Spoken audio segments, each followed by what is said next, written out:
Uber has announced new guidelines to deactivation. This is huge and a big step in the right direction. Uber takes steps to combat unfair driver deactivations. I'm so happy they're doing this. I just did a video literally yesterday talking about the different ways a lot of drivers are losing money and not making money. And one of them that's not talked about enough is deactivations. So going down here, Uber is introducing new features geared towards addressing the issues of unfair deactivations that ride, hail, and delivery drivers often face. So starting Monday, at least at the exact time of this video, Monday was yesterday, so this is pretty much, I'm hoping, already rolled out and everything. They're rolling out a technology that identifies riders or Uber Eats customers who consistently give bad ratings or feedback with the intent of getting a refund. Allegations by these customers, the company said, won't be considered in drivers' ratings or deactivation decisions.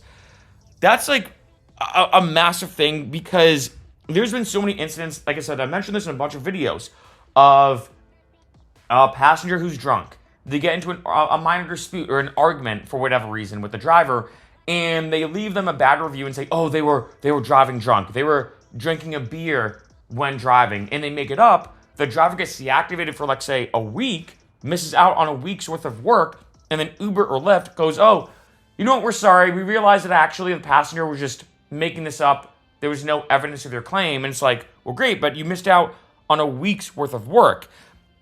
Right here, in addition, there's going to be a review center to provide drivers with more information about why their account was deactivated and allow them to request a review of the decision, huge, and share any additional information like audio or video recordings. This is why I always suggest to all the drivers out there, have a dash cam and make sure it's a two-way one. You film the outside of your vehicle in case an accident happens outside of it.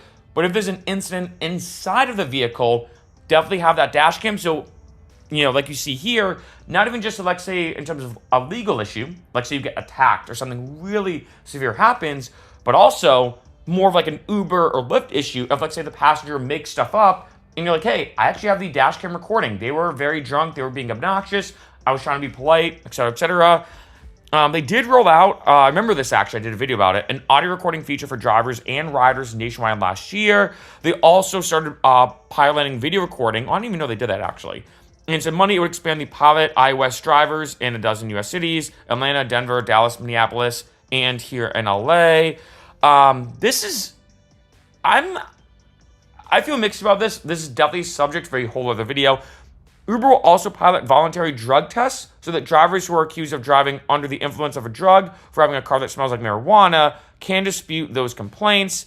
I mean, that's, I think, a little interesting that they're doing that. I didn't even know they were doing that actually, because I kind of scanned through this article quick. I missed that one paragraph.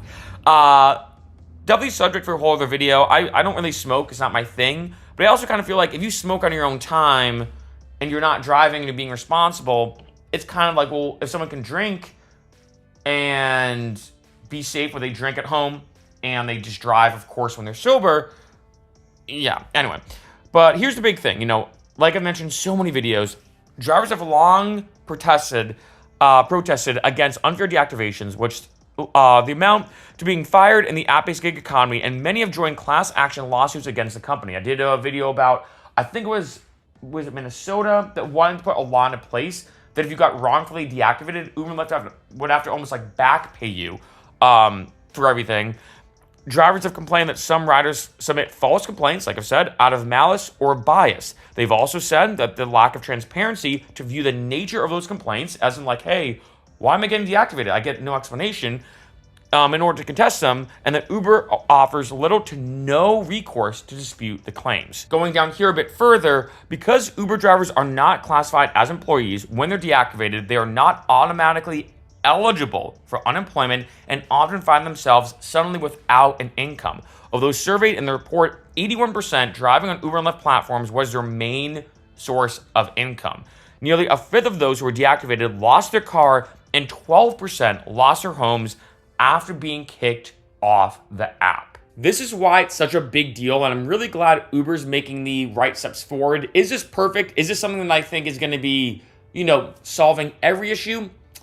Tough to say exactly, but at the end of the day, and this is the way I look at it, at least it's moving towards a good area of Uber saying, one, we're going to be more transparent. Here's why you got deactivated. You did X, Y, and Z. That way, one, at least the driver knows for transparency reasons. Two, maybe it validates it or not. But three, they can refute it. Refute it. I was going to say dispute, refute. That way, like say if a driver gets accused, again, of being drunk, and they're like, wait a minute, they were accusing me of drunk driving. They're like, hey, I have the dash cam footage to show you I wasn't drunk. If, like, say, a passenger said there was, unwanted advances or whatever, and they were saying that, the driver's the dash cam footage to show that, right? Et cetera, et cetera. So this is, I think, a huge step in the right direction. And like I said, deactivation, I think, especially right now, and I have a few different theories as to why. And I think with deactivation, it's becoming one of the most underrated, even annoying parts about Uber and Lyft. I get so many comments about getting wrongfully deactivated. And as you saw from that article, the fact that people are saying, look, like, I lost my car. I even lost a house because I was relying on Uber and Lyft. I get deactivated. Maybe your account gets reactivated, but you also never know. I mean, imagine sitting there, and I know some people have commented this on this channel, of people saying, yeah, I was deactivated for 2 weeks. And imagine every day checking the app for 2 weeks, you're getting nothing. And then at the end of it, they're like, we're sorry. It reminds me of that, was that the South Park episode with, what was the oil spill one with like GE, or was it GE? No, BP, I think it was. We're just like, oh, we're sorry. Like, that's pretty much the case of it. Uber and Lyft is kind of like not being penalized at all. And they're just saying to their drivers, oh yeah, we're sorry about that. Our bad. Now you can go and drive. And a lot of drivers, after being deactivated, have this anxiety in the back of their head, and understandably so, if they get another bad passenger, are they going to report them, et cetera, et cetera. I have mentioned this in other videos. Make sure you do first contact. If you have even a minor dispute with a passenger or something just seems off, contact them immediately. That way you're getting on the offensive side, then the defensive side, in case Uber Lyft contacts you saying, hey, what happened in this ride? We were told that you were doing X, Y, and Z. And then you're like, wait a minute, what are you talking about? I wasn't doing this. Now you're on the defense.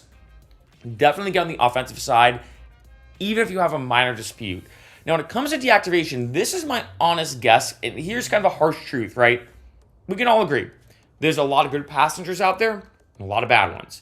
There's a lot of good drivers out there, but also a lot of bad ones. Drivers are not perfect, right? Drivers are not perfect, just like passengers are not perfect. And I feel like in this situation for Uber and Lyft, I think what they typically do, which is very tough. This is very tough, I think, for drivers. I understand it, even though I always like to look at both sides. As I mentioned in every video, I like to be transparent and look at both sides of the equation. I think for Uber and Lyft, one, they always favor the passenger more than the driver, which is kind of unfortunate. Two, as the driver, you're almost guilty until proven innocent rather than the other way around. For passengers, it's typically innocent until proven guilty. And I think the reason why is for passengers, for most passengers, they take a Lyft and Uber once in a while. Now, yes, there are some people who take a Lyft and Uber to go to work and to come back from work. But if you think about it, that's still only 2 times a day. Most drivers do numerous rides every day, right? I say the average driver does about 2 rides an hour.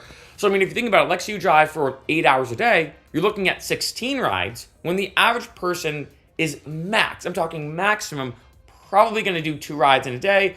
For me, I probably do maybe, 2 to 3 rides a week, if that, right? So at Uber and Lyft, they say, okay, which one's worse? A bad driver doing, 10 or 20 rides a day, or a bad passenger taking a Lyft and Uber maybe 2 to 3 times a week.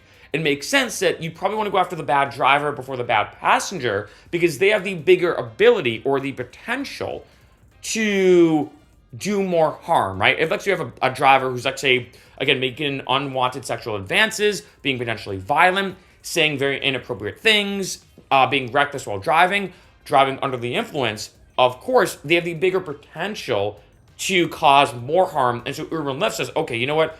We're just going to deactivate them and then ask questions later. And it's a tough situation because I hate to say it, I kind of understand in some sense, even though I think people might not like to hear this, the logic behind Uber and Lyft saying, look, like a driver has a bigger potential to do more harm to more people more quickly than a passenger has to do more harm more quickly to drivers, right?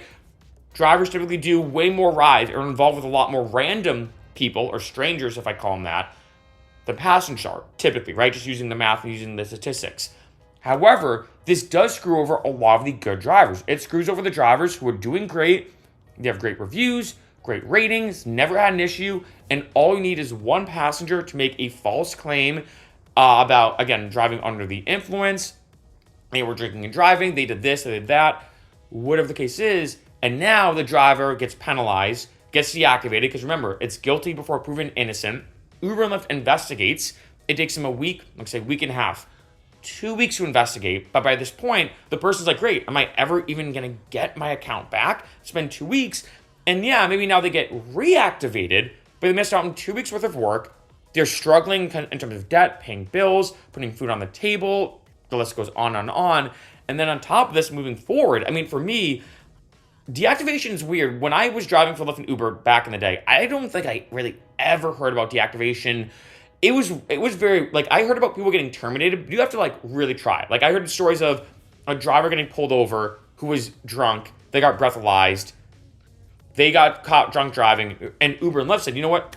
You can never drive for us again. You were caught drunk driving. And they got terminated. And I'm like, you know what? That makes sense. That makes perfect sense to me. If you're drinking and driving, one, that's super messed up, of course. But two, if you're drinking and driving for Uber and Lyft, come on, right? So to me, that made sense. That was kind of the only story I would really ever hear back in the day. In addition to some, like, you know, sexual assault cases or assault and battery or whatever, like, these are stories that you did hear about, but they were kind of like few and far between.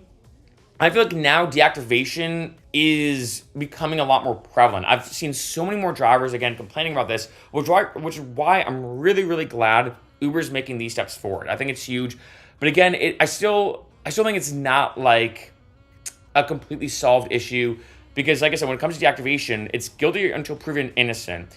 And like I said, if you're that driver who gets deactivated after 2 weeks, would you trust driving for Uber and Lyft again? You know, like I said, when I used to drive back in the day, it wasn't really an issue, so I never really even thought about getting deactivated. I never had an issue with my account whatsoever.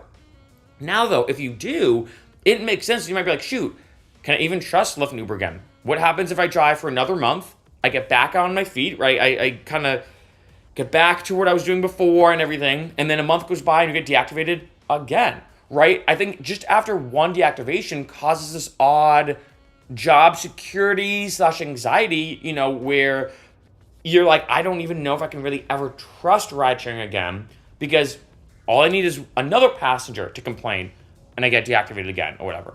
I think this is a step, like I said, in the right direction, but unfortunately, I still think we have a long way to go when it comes to the issues with deactivation.